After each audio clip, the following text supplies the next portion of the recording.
खुलुमबाय स्टुडिय'आव आं उदांस्रि मुसाहारि दिनै 15 आगस्ट भारत उदांस्रि सान क'क्राझार सहरनि क'क्राझार सरकारि गोजौसिन आरो थांखि गोबां फरायसालिनि गेलेग्रा फोथाराव क'क्राझार जिल्ला खुंथायनि बानजायनायाव दिनै 15 आगस्ट भारतनि 79थि उदांस्रि सानखौ गाजा गोमजायै खुंफुंदों।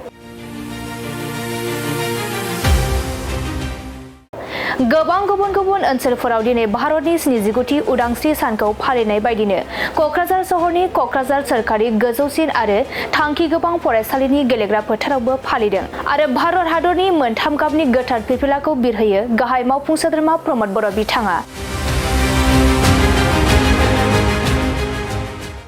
बे हाबाफारियाव गुबुन गुबुन फरायसालिनि फरायसाफोरा हारिमु मोसानाय दिन्थिफुंदों आरो माखासे गेदेमा सुबुंफोरखौ मान बावनाय हाबाफारिबो लादों।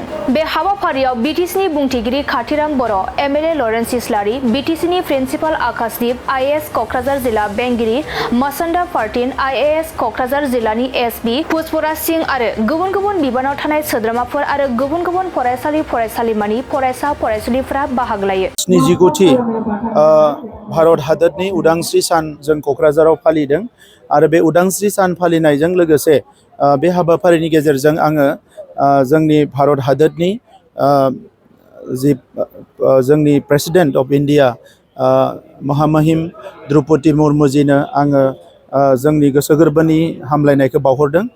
भारतनि प्राइम मिनिस्टार मानगोनां नरेन्द्र मदि बिथांनो आङो गोसो गोरबोनिफ्राय हामलायनाय बावहरदों आरो लोगोसे आसामनि गभर्नर बिथां आरो आसामनि चिफ मिनिस्टार बिथांनोबो आङो गोसो गोरबोनि हामलायनायखौ बावदों। भारत हादरनि साफ्रोमबो नोगोरारि आसाम आरो बड'लेण्डनि साफ्रोमबो नोगोरारिनो आङो गोसो गोरबोनि हामलायनायखौ बावदों। बे समाव भारत उदांस्रियाव जाय जोंनि बिर जोहोलाव जोहोलावजोआ जिउ होलांबाय बिथांमोननि सोरगोआरि जिउ सोलेरनि खाथियाव आंनि गोसो गोरबोनि खुलुमनाय आरो सिबिनायखौ बावहरदों।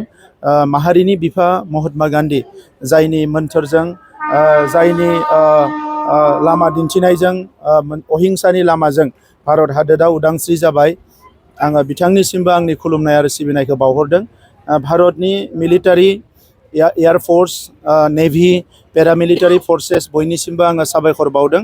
बिथांमोननि थाखायनो भारतनि साफ्रोमबो नोगोरारिया जोंनि आइजोफ्रा जोंनि गथ'फ्रा जोंनि गासैबो थाखोनि सुबुङा मोनसे रैखाथि गोनां अरायसम जिउ मोननो हादों। बेनि थाखाय आं बिथांमोननिसिम साबायखर बावदों।